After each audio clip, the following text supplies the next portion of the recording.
All right, hi guys, so welcome to the third video for the HMP, the Pyrimidine Synthesis, and now we're going to go over the Purine Synthesis. So I'm just going to start by going over what the goal is here.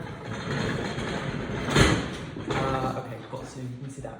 So the goal is to create this purine structure, and there's a bunch of different things that go into it. There's aspartate, CO2, glycine, N10, tetrahydrofolate, which goes in twice, and then glutamine as well. We're going to go through the mechanism. I just figured that it was important to see what our goal is here, and we'll go through the mechanism to get to this goal.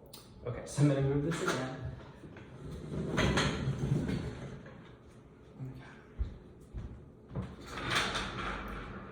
Cool.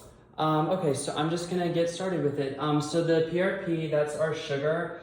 In the video previously, I talked about how we get the PRP using the PRP synthetase. So I didn't include it in here, but it is in the previous video. So the PRP synthetase is going to be converted into 5P ribosylamine using an enzyme called a GPAT. It's going to take a glutamine and convert it into a glutamate.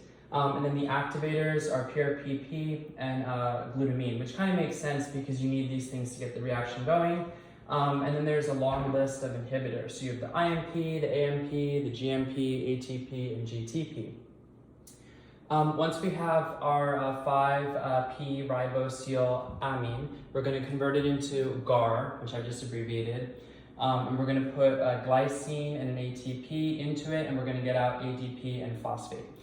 Some of the enzymes, I didn't include the names just because I wanted to go over the whole mechanism. The names are important and the enzymes do exist, I just didn't include them for this. So we'll go from GAR into 5-PRFNG using a GAR formyl transferase. So this is going to be using N10THF, and it's going to convert it into THF, which is just tetrahydrofolate. The inhibitors for this would be MTX, that's specifically for mammals, and then sulfonamides, that's for bacteria. So that's going to inhibit this process. And so then the 5-PRFNG is going to be converted into 5-PRFNGR we're going to put glutamine into it and ATP, we're going to get a glutamate. And then these next few steps, so I didn't include any of the enzymes, I just wanted to include what goes into the reaction because I think that's very relevant for this. So we'll put in ATP, CO2, ATP, aspartate, N10 tetrahydrofolate, and again, it's going to have the same inhibitors. So MTX, sulfonamide, those are going to be inhibitors, and then we get IMP, which is very, very important for this reaction. That's why I put it in pink. So once we have this IMP, it's going to branch off either into GMP or AMP. So I'll just start with the GMP mechanism. So GMP synthetase, which is inhibited by GMP, so product inhibition, and it's activated by ATP, that converts it into GMP. GMP can then do a bunch of different things. It can become RNA, we can hit it with a phosphate and a kinase and turn it into GDP, and then the GDP can be hit again with a kinase and a phosphate to get GTP. Additionally, we can use this ribonucleotide reductase mechanism, which I talked about in the previous video, to convert the GDP into deoxy-GDP. This is just an abbreviation of the reaction. The full reaction is in the previous video for the pyrimidine synthesis. And again, ATP is an activator, and hydroxyurea and DATP are inhibitors.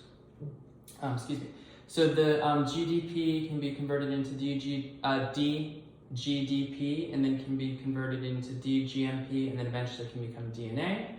Also, we can convert the GMP into guanosine, and then guanosine into guanine.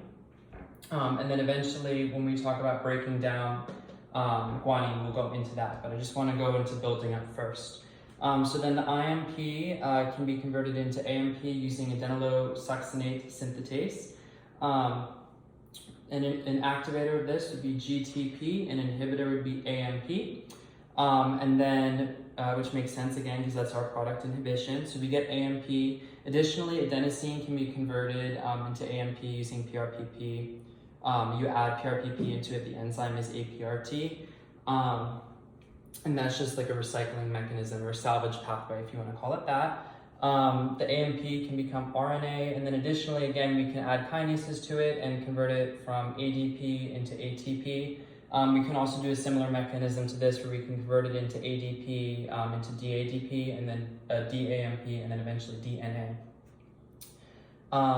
So doing this mechanism, we're using the same ribonucleotide reductase. An activator would be ATP, and an inhibitor would be hydroxyurea, DATP. So that's pretty cool. And then we can also again convert it into IMP using AMP deaminase.